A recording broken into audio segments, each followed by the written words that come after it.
Olá, bem-vindo de volta a Malta. Eu sou a Simone Oliveira Zaran, sou fundadora do Saber Evolutivo e o que eu faço é ajudar as pessoas a encontrarem a inerente felicidade. Essa felicidade que independe de qualquer coisa ou qualquer circunstância à nossa volta, para ser sentida e vivida a partir dali. Então, se você viu o nosso último vídeo, a gente falou da diferença de felicidade circunstancial e felicidade inerente. Se você não viu, está disponível aí nos nossos canais, eu convido você a ver. Quando eu terminei esse vídeo, o que eu disse para vocês é, bom, como é que a gente vive a vida a partir da nossa dimensão inerente, né, daquela nossa verdadeira natureza, que é essa dimensão em nós que é por inerência feliz, é por inerência livre, né?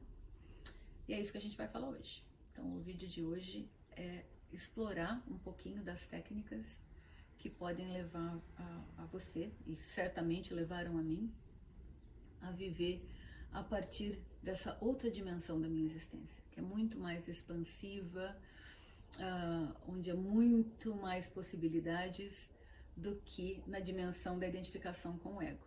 A gente falou um pouquinho disso também lá no outro vídeo. E o ego é um cara tão interessante que vai exigir um vídeo só dele. Então não vai ser hoje. Mas, em curto, como é que a gente então se identifica ou vive a nossa vida, né, a partir da nossa verdadeira natureza? Quem já medita sabe. A gente vai falar de meditação. Meditação é um dos caminhos para isso. Certamente foi o meu. Tem outros caminhos, né, para a gente identificar e reconhecer a nossa verdadeira natureza. Mas antes de falar de meditação, eu queria trazer um pouquinho de contexto para vocês aqui. Porque meditação hoje é o assunto da moda. Todo mundo está falando, meditando, ou ouviu, ou conhece alguém que medita, o que é bárbaro, né? A gente está num momento evolutivo onde, de fato, a vida está nos convidando a aquietar a mente e começar a ver o que a gente está perdendo aqui na parada. Então eu queria trazer primeiro um contexto da meditação para vocês, né? A meditação é uma tecnologia que surgiu no Oriente, não exclusivamente, mas surgiu no Oriente, né? E aí depois dos anos 60 aqui no Ocidente começou a ficar muito difundida, né? Com a vinda do budismo, com o hinduísmo, né, o yoga. Isso começou lá na década de 70, mais ou menos. Só que eu estou passando de maneira muito geral, tá, gente? É só para dar um contexto histórico para vocês. E eu queria também trazer, então, um pouquinho do contexto cultural, né? A meditação era uma ferramenta dos círculos ocultos das religiões, né, do misticismo cristão, do budismo, do hinduísmo. Todas elas têm, né, desenvolveram essas tecnologias de meditação. Tem infinitas técnicas de meditação, infinitas. Eu vou falar de duas hoje aqui, mas tem um monte. Uma é bem conhecida, né, tá muito em voga hoje, a outra nem tanto.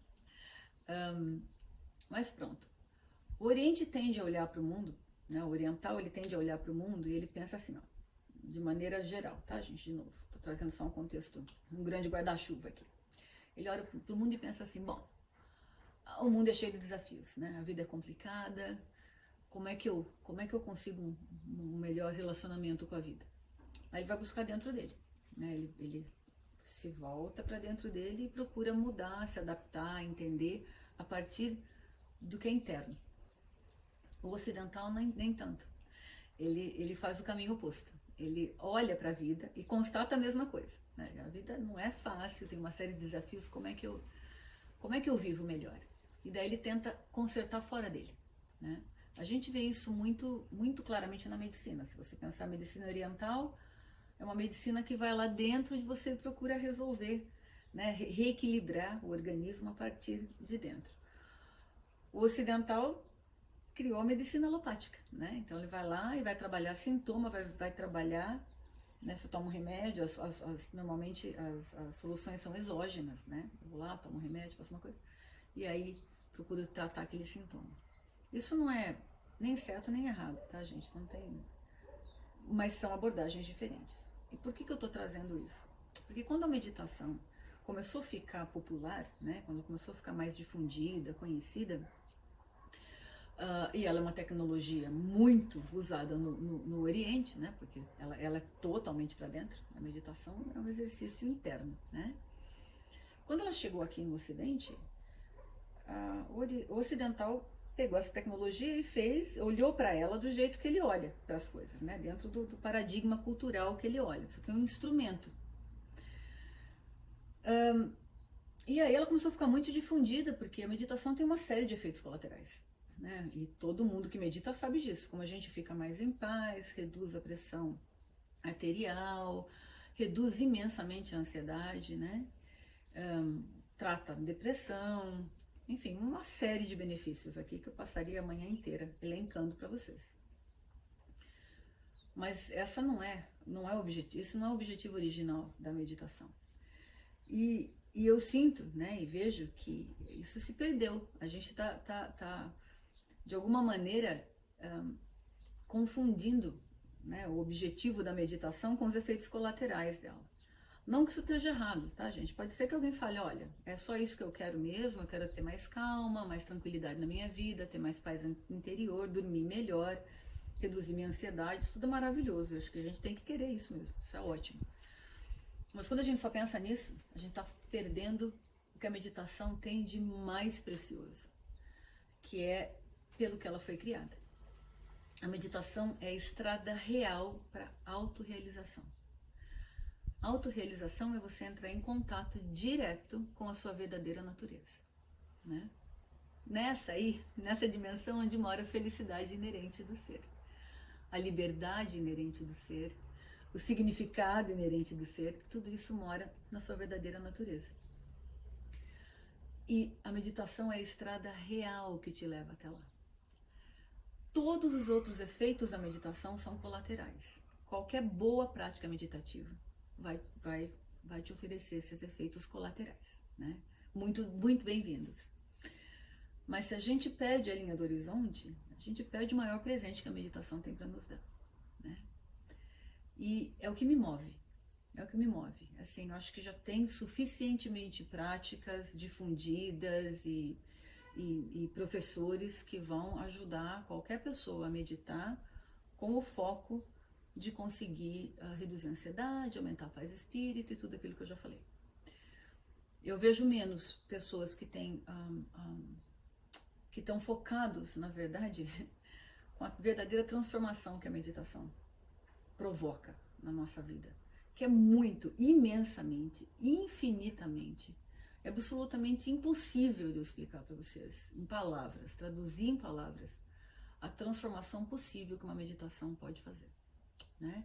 Como fim, tá?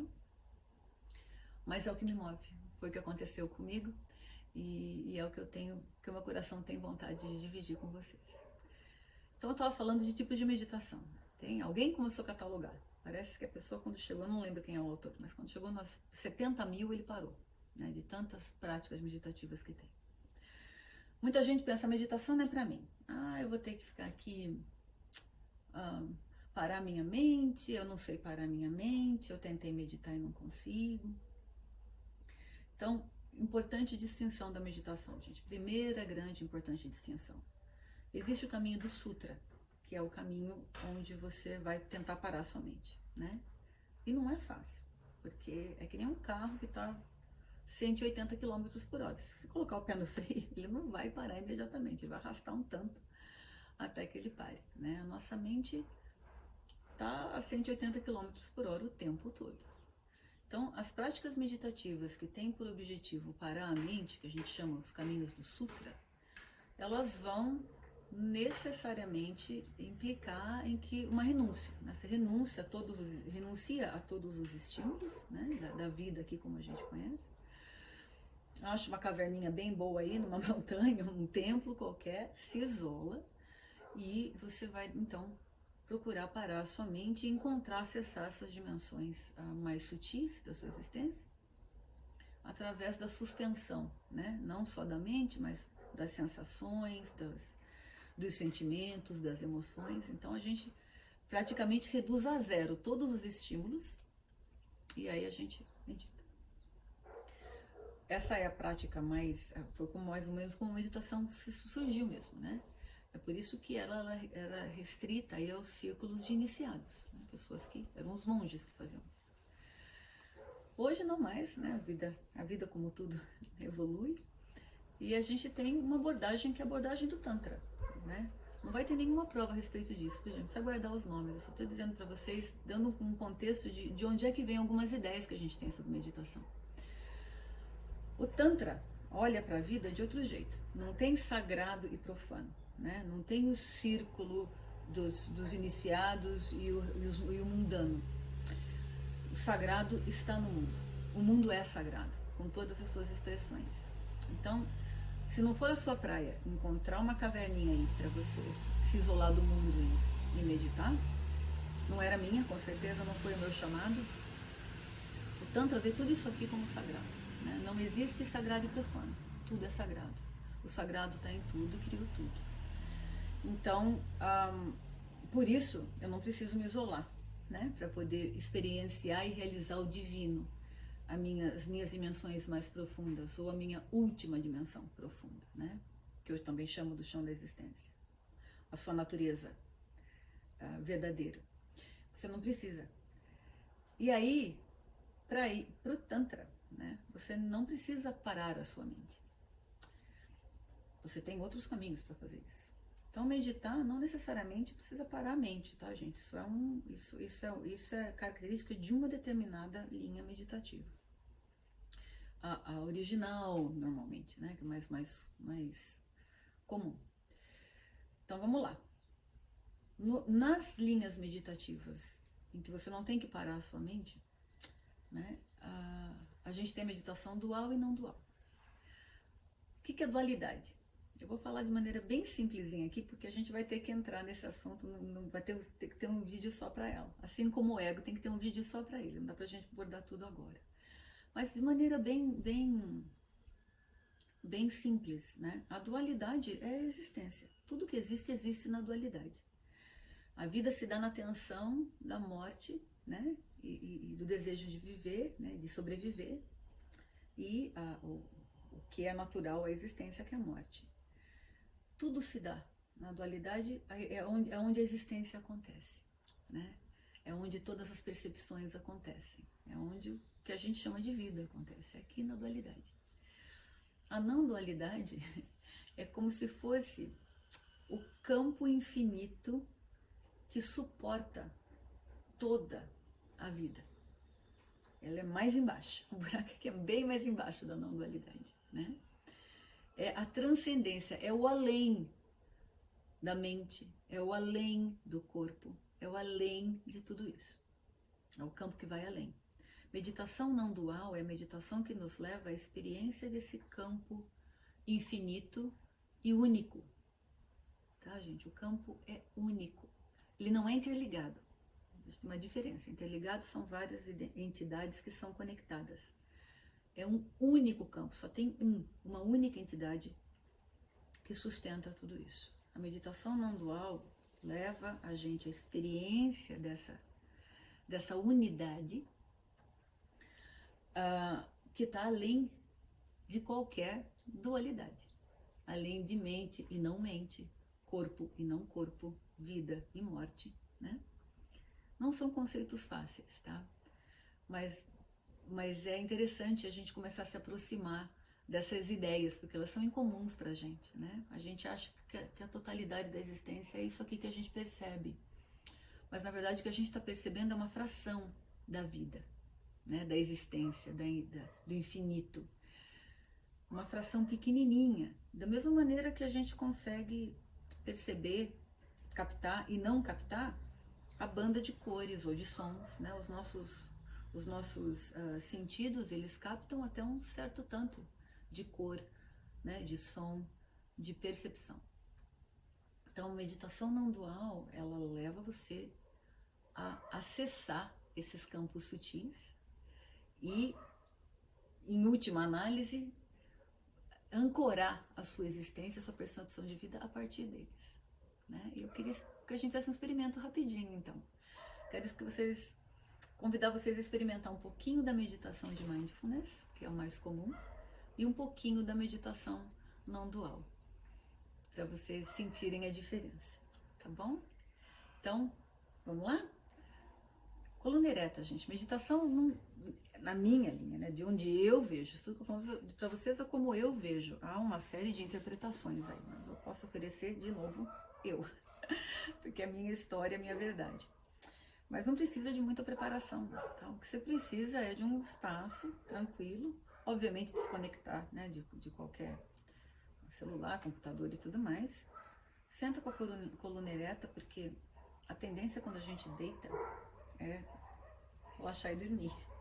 O corpo sabe disso, né? Faz milhões de anos que a gente faz isso. A gente deita é para dormir, é para desligar. A gente quer a mente alerta, a gente quer estar atento. Então, coluna ereta, relaxa.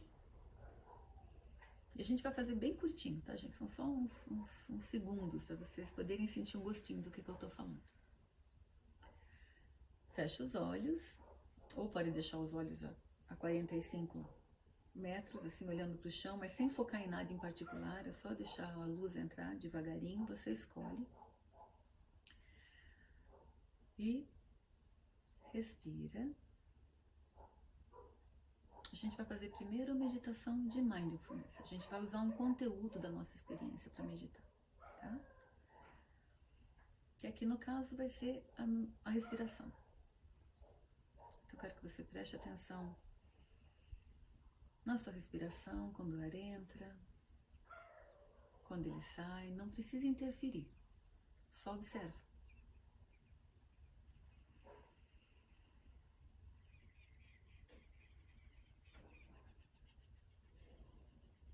Observa o que acontece quando o ar entra na ponta do nariz, ele entra um pouquinho mais frio. Quando ele sai mais morninho. Observa até onde ele chega dentro do seu corpo. Às vezes a respiração está curta, ela está aqui.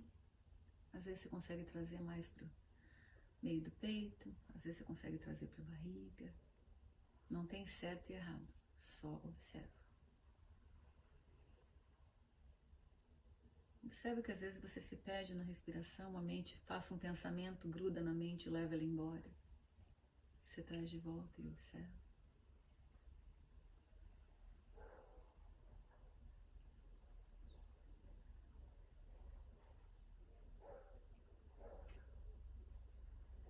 Muito bom. Pode voltar para mim. Perceberam? A gente está trabalhando com um conteúdo da nossa experiência, né? No caso aqui a respiração. Poderia ser a mente, os movimentos da mente, o que eu estou pensando, meus padrões de pensamento. Poderia ser uma sensação no corpo. Poderia ser sobre um determinado mantra. Mindfulness é uma mindfulness, né? É a meditação onde ela é plena da mente. Você está pleno, você está atento, explorando os conteúdos da sua mente. É uma meditação dual, por excelência, né? Porque ela exige um conteúdo para ser usada, tem uma para ser praticada.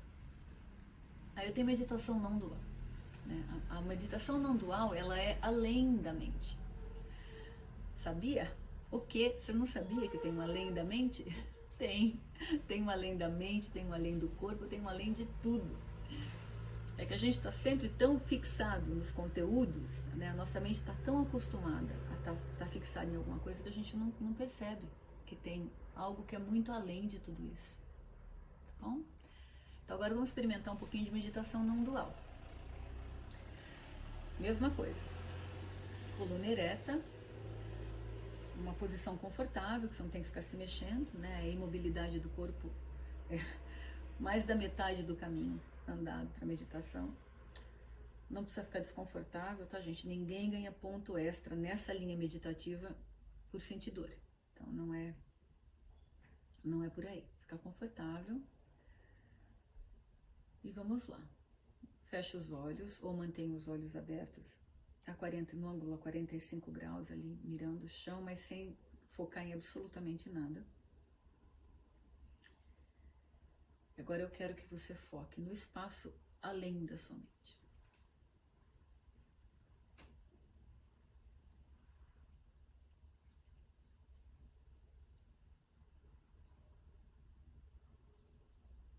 Muito bom. Conseguiu? Por 5 segundos dá? Não, não tem problema, não tem importância. Queria que vocês observassem uma coisa nessa meditação. Olha só. Você tá lá, por um pouquinho de tempo a gente consegue fazer. Daqui a pouco entra um pensamento. E daí a gente, ai meu Deus, estou pensando. Aí já vem o nosso coach, né? Que a gente tem um coach aqui dentro, que mora dentro. Uma das vozes da mente é o nosso coach. Normalmente é a que a gente mais ouve. É aquela que fala que você tá feio, que você tá bonito, não faça isso, faça aquele outro. Enfim, é o coach. Aí vem o coach e fala, é isso que é meditar? Você conseguiu fazer? Você tá conseguindo? Acho que não. Ah, eu acho que não era isso. Ó, você não consegue parar um minuto. Tá vendo? Eu sabia que você não ia conseguir. Então perceba, você tá quietinho. Aí entra um pensamento. Aí aquilo acaba. Aí já gruda em outro. Aí vem uma sensação. Às vezes dá um desconforto. Né? Ai, que eu não consigo. Eu sabia que não ia dar certo. Aí aquilo já tem uma contrapartida física. Né? A gente já sente ali no corpo. E aí, agora eu já tô sentindo. Aí agora, será que era pra eu sentir? Será que eu presto atenção no que eu tô sentindo? Será que não é? Aí começa um trololó. Mas observe uma coisa, que acho que é isso que eu quero chamar a sua atenção. Que eu acho que é a coisa mais importante do processo inteiro. Antes de você pensar, você estava lá. Aí veio o pensamento. Você continuou lá. O pensamento aconteceu. Depois ele acabou. Aí você ainda estava lá quando ele acabou. A mesma coisa acontece com o sentimento. Você está aqui, né? A gente sabe que sentimento vem em onda. Né? Eu tô feliz, daqui a pouco eu tô triste, daqui a pouco eu tô jururu, daqui a pouco eu tô brocochô, daqui a pouco eu tô eufórico, daqui a pouco eu tô entediado. Vem como onda. Antes de qualquer sentimento, você estava lá. O sentimento vem, a onda vem, você está lá. A onda acaba, o sentimento acaba, você está lá. Você não vai para lugar nenhum. Esse você que está lá, que está ouvindo o coach falar, né? Você estava lá, aí vem a vozinha da mente e começa a falar. Você continua observando, percebe? Esse você que está lá, testemunhando tudo isso, que não se altera com nenhum desses movimentos, não importa se eles são pensamentos, sentimentos. Esse você que está lá, que estava lá quando você tinha 4 anos, antes, estava lá agora, que vai estar lá amanhã, essa aí é o chão da sua existência. Essa coisa aí, exatamente aí. Isso é o chão, essa é a sua verdadeira natureza, é isso que você é. Né? É isso que você é. Então veja, quando a gente está tão identificado com o conteúdo da nossa experiência, essa testemunha, que está testemunhando tudo, quase não é percebida, mas ela está lá o tempo todo. E pode observar que quando você está triste, ela está lá, mas ela não está triste. Ela está observando você antes da tristeza, depois da tristeza, durante a tristeza, né, e depois da tristeza. Quando a gente está eufórico, ela está lá observando o seu eufórico. É uma consciência. Ela está lá o tempo todo. Essa é a sua verdadeira natureza. Essa é a natureza de Buda, a natureza crística, né, do misticismo cristão. Essa é a sua natureza. E percebe que ela está lá e ela não tem fronteira. Não tem um espaço onde ela percebe e depois onde ela para de perceber. Se a sua atenção se voltar para ela, vai ver que ela não tem contorno. E não tem mesmo, ela é infinita. Então, para mim, gente, meditação não dual, né, é o caminho real, é a estrada real para que você viva a partir da sua verdadeira natureza. E olha por que isso é importante. Porque quando a gente está nesse espaço mais profundo, nessa dimensão de existência, né, permanente, profunda, infinita, quando a gente está nesse espaço, é como se a gente tivesse um centro muito fixo. Então, você pode viver todas as oscilações da vida plenamente, você se entrega para a vida. Você não fica aqui guardando um pouquinho, porque pode ser que você não dê conta. né? Porque a gente faz tudo com muita reserva, né? Eu vou, mas não vou gastar toda a minha energia hoje. Não vou me entregar completamente para esse projeto, para essa pessoa, para essa situação. A gente está sempre guardando um tanto, né? Porque a gente tem medo. Eu falo sempre com o freio de mão puxado. Vai, o pé no acelerador, o outro puxando o freio de mão. Quando você se estabelece na sua verdadeira dimensão, na sua verdadeira natureza, né? Esse espaço, essa entidade ou essa coisa, ela não é traduzível em palavras, ela é uma experiência, que é uma dimensão sua e que está sempre lá. Você se estabelece ali, você sabe, né? Como ela não se altera pelos conteúdos da experiência, você pode se entregar para as experiências plenamente. Então parece um paradoxo. Não é que a gente vai se entregar menos para a vida porque a gente vai ficar nesse espaço mais de menor oscilação. Não é isso. É o contrário. Porque a gente está num lugar, porque o nosso centro é um centro fixo e sempre eterno, né? Sempre presente, você pode se entregar para as experiências e viver plenamente cada minuto da vida, né? Aí a gente não mata tempo mais. Até porque matar tempo é suicídio, nesse sentido, né? Você quer mais é viver cada situação da sua vida na plenitude dela. Então, se a alegria, você está muito feliz, você não está com medo daquilo acabar, porque aquilo na verdade não te afeta, não afeta a sua existência. Então você vive a onda, você surfa a onda da superfície plenamente. Você está triste, você vai mais triste com força, assim, tristeza sertaneja, sabe como é? Não vai aquela tristeza, ficar um pouco triste, fica muito triste, você se entrega. Você se entrega porque naquilo não te esvazia. Pelo contrário, quanto mais firme você estiver no seu centro, mais você está livre para viver a vida na plenitude dela, com tudo que ela traz. Fica tudo mais maravilhoso. Aí o conteúdo da sua experiência, ou seja, para efeito da nossa metáfora, as ondas da superfície, não importa se elas são ondas de alegria, de tristeza, entendeu? Você está vivendo. O presente é poder viver a onda. Né? O presente é estar aqui agora, encarnado, agora. Alegria já. Esse contentamento de existir, né? Mas tudo isso eu estou falando para vocês, tá, gente? Eu estou convidando a mente de vocês a imaginar o inimaginável. Mas essa é uma jornada, como qualquer viagem, é uma jornada para ser feita. O caminho se faz caminhando, né? Ela não é uma jornada para ser estudada. Se a gente quiser fazer, tem livros e livros aqui de tratados de meditação, ou eu vou poder ficar contando história até o fim da minha vida, porque eu entendo completamente o Forrest Gump, eu tenho muita história para contar. E você vai ficar ouvindo aí, mas isso não é viver, tá bom? Isso é você ouvir a história de alguém que está vivendo, ou você vai lá ler um livro e vai ler a história de alguém que viveu, né? O convite aqui é para você viver a sua vida, essa aí que está acontecendo agora, enquanto você está aqui me ouvindo, tá bom? Então, meditação é um exercício prático, é uma jornada prática para o chão da sua existência, para o chão da sua verdadeira natureza. É um caminho por excelência. Esse é o objetivo dela. Qualquer meditação vai te dar os efeitos colaterais da meditação. E pode ser o suficiente para você. E tá tudo certo com isso, tudo é perfeito como é.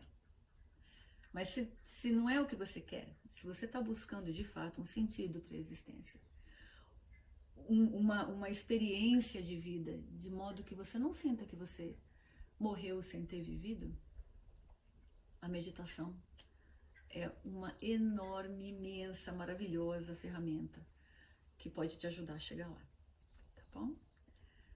Mas a jornada tem que ser vivida. O caminho se faz caminhando. Então, não quero que você acredite em mim. Ou melhor, quero que você acredite em mim só o suficiente para você começar a praticar. Se você acreditar nisso e começa a praticar, quero que você constate por você mesmo tudo que eu estou falando, tá bom? Porque esse é o objetivo do meu trabalho, que você experiencie aí, na sua experiência, tudo que eu estou falando.